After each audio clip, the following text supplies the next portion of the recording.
नमस्कार, अभिनंदन। आप सभी लोग का स्वागत है इकोनॉमिक्स सर्वे के सीरीज में। और इकोनॉमिक्स सर्वे के सीरीज में प्रीलिम्स ओरिएंटेड टॉपिक में I will be discussing some topic related to agriculture and food management, agriculture and food management from food security and nutritional security.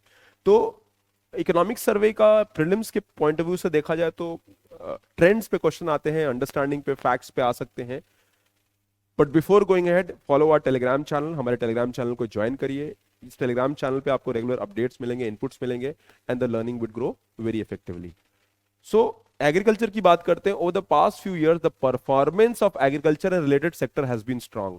सरकार का मानना है, as per the data of various areas from government, that agriculture is relatively robust. In fact Covid time में भी agriculture काफी अच्छा perform कर रहा था, और एक अच्छी बात है। Fisheries and livestock producer have now have access to Kisan credit card service. यानी किसान क्रेडिट कार्ड का जो एक्सपेंशन है, now it has also reached to fisheries and livestock producer. Agriculture lending has exceeded the objective by almost 13%। 2020-21 में जो agriculture lending है वो बड़ी है। Private investment in agriculture has also increased. Now इस पे क्या हो सकता है, प्रीलिम्स का ट्रेंड क्वेश्चन आ सकता है। They might ask you that agriculture lending and investment in agriculture has increased considerably in the last 21-22। तो जब डेटा आपके पास आएगा एमसीक्यू में, तो आप कहोगे yes, the answer is correct, यानी इससे आपका ऑप्शन सही होगा। तो इनहैंस्ड एक्सेस टू क्रेडिट है, सबसे पहले क्रेडिट बढ़ा है। The livestock sector allied sector माना जाता है, इट हैज ग्रोन एट 8%, यानी ऑलमोस्ट। अब देखिए ना, livestock sector is growing more than the agriculture sector, और it would contribute to 30% of the total GVA. यानी लाइवस्टॉक सेक्टर ज्यादा अच्छे से ग्रो कर रहा है। फिशरीज हो गया, कैटल हो गया, मिल्क हो गया, डेयरी सेक्टर हो गया, तो ये सेक्टर बहुत तेजी से ग्रो कर रहा है, और उसका कंट्रीब्यूशन जो है ऑलमोस्ट 8% ग्रो किया है, कंपाउंडेड एवरेज ग्रोथ रेट, यानी पिछले 6-7 ईयर्स में इट हैज ग्रोन कंसिस्टेंटली, और उसका कंट्रीब्यूशन जीवीए में 30% है। This is a very important fact for prelims जो आपको जानना है। Since 2016-17 the yearly growth of fisheries industry has been 7%, और ये 6.7% ऑफ टोटल जीवीए है। तो फिशरी इंडस्ट्री भी आपका ग्रो कर रहा है, and these are the very promising sign for the allied sector, because अगर वो सेक्टर ग्रो करेगा तो उसमें जुड़े हुए लोगों की इनकम ग्रो करेगी, and it is going to add more productivity to the economy. अगर पूरे एग्रीकल्चर की बात करते हैं तो you can see that agriculture 5.5% grow किया था बेसिक प्राइस जीवे के हिसाब से। 2021 कोविड का ईयर था, और ये बेटर था 3.5, यानी कंसिस्टेंटली एग्रीकल्चर जो है 3% से ऊपर ग्रोथ रेट रही है। That is one thing which is positive for the economy in long run. तो एग्रीकल्चर का ग्रोथ एक बहुत इंपॉर्टेंट ग्रोथ रेट है, because agriculture is impacting half of India population. पूरे रूरल एरिया का जो है मेजर इनकम जो है एग्रीकल्चर से आता है। Now some other benefits, almost 8 crore farmers are directly employed, and the dairy industry is the most important of the livestock industry। तो 8 करोड़ फार्मर जो है डेयरी इंडस्ट्री से जुड़े हुए हैं, और ये सबसे इंपॉर्टेंट पार्ट है लाइवस्टॉक इंडस्ट्री का। और हमको रूरल इकोनॉमी को ट्रांसफॉर्म करना है, तो उसमें गवर्नमेंट कोऑपरेटिव को बढ़ाना चाहती है।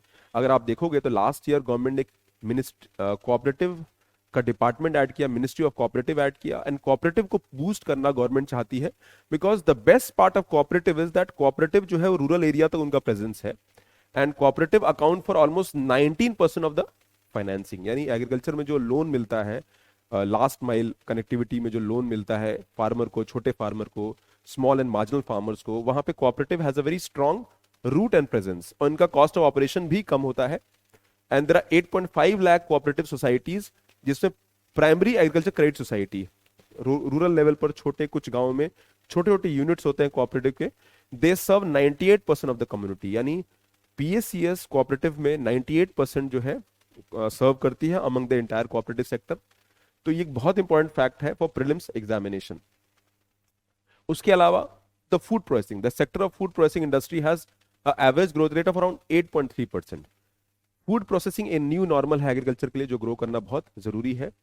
About 10.9% of India's overall export were agri-food export, including exports of processed food। तो फूड प्रोसेसिंग इंडस्ट्री को ग्रो करना बहुत जरूरी है, और ये एक सनसाइन सेक्टर है, because it will reduce the wastage in the country, also it will create demand for future में डिमांड भी क्रिएट करेगा। फ्रोजन फूड हो गया, प्रोसेस फूड हो गया, मिलेट्स इंडस्ट्री अभी हमारा ग्रो कर रहा है, उस पर हमको काम करना है। कमिंग टू फूड सिक्योरिटी, सरकार का एक मानना है कि food security, specially national food security mission जो है, जिसके तहत या एक्ट के तहत जो है गवर्नमेंट 81.4 करोड़ लोगों को नेशनल फूड सिक्योरिटी एक्ट के तहत जो है फूड सिक्योरिटी देती है, और फ्री राशन, यहाँ पर फ्री फूड ग्रेन आपको मिलेगा। एंड इट इज 3 to 1 का पहले मिलता था, 3 रुपए, 2 रुपए, 1 रुपए, बट अब 5 kg पर पर्सन जो है फ्री मिलेगा। And with the help of international year of millet effort, India is leading the way in promoting millets. Millet industry, sorghum हो गया, बाजरा हो गया, ज्वार हो गया, कॉर्न हो गया, तो ये सारी चीजें जो है फ्यूचर मिलेट इंडस्ट्री, यानी मिलेट जो कोर्स ग्रेन बोलते हैं, कोर्स ग्रेन बोलते हैं, मोटा अनाज, इसको ग्रो करना इंडिया के लिए बहुत जरूरी है। बिकॉज मिलेट्स एक नेचुरल इंग्रेडिएंट है, इंडिया की जो क्लाइमेट है वो मिलेट के लिए नेचुरली सूटेड है, and millet is something which can transform our food habit, और फूड सिक्योरिटी के साथ न्यूट्रिशनल सिक्योरिटी भी एड करेगा। Millets are very good for the health, they are highly nutritious, उसके अंदर आयरन होता है, एनर्जीज आपको मिल जाती हैं। At the same time millets India में उसको प्रमोट करना है, और गवर्नमेंट चाहती है कि उसको हम हाइब्रिड कर दें, यानी मिलेट्स को फूड के साथ, यानी हमारे प्लेट में मिलेट का भी ऑप्शन अवेलेबल हो, and that is how India will not only ensure food security but India will also ensure nutritional security in long run. तो ये एक छोटा सा, ज्यादा कुछ नहीं था, इसके बारे में हमने समझा। Now what you can do is that you can reach out to our team. आपको कोई भी गाइडलाइन चाहिए, 1 year, 2 year, 3 year program, you can reach out to our team, और आपको यहाँ गाइडेंस सपोर्ट जो है मिलेगा। HIS के जो कोर्सेज बहुत इफेक्टिव हैं। Thanks for liking the video को लाइक करिए, चैनल को सब्सक्राइब करिए, and make sure the learning is effective. Economic survey अगर आप पढ़ रहे हैं, एक छोटा सा है भाई, इकोनॉमिक सर्वे अगर आप पढ़ रहे हैं तो इकोनॉमिक सर्वे में इंपॉर्टेंट टॉपिक्स मैंने कवर कर लिए हैं। यहां पर क्वेश्चन ट्रेंड्स पे आएंगे, रिमेंबर, ट्रेंड्स ऑफ डेटा।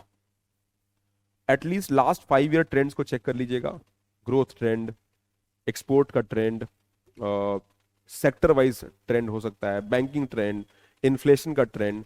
सो ये सारे ट्रेंड पे जो है डेटा पे क्वेश्चंस आते हैं, and it is very important that you are going through that.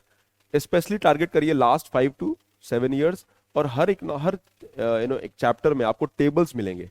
इसमें जो चैप्टर 1 है स्टेट ऑफ द इकोनॉमी, उसमें सबसे इंपॉर्टेंट टेबल्स मिलेंगे, और उस टेबल्स में आप ट्रेंड चेक करिए। सब पढ़ने की जरूरत नहीं है, कट टू कट पढ़ना है, and believe me you will get some questions indirectly from there, and that is how economic survey has to be covered. तो इतना काफी है आज के लिए, थैंक यू वेरी मच। अगले वीडियो के लिए we are going to meet, 2 chapter economic survey के और बचे हैं, खत्म करके we are going to complete the series. Take care.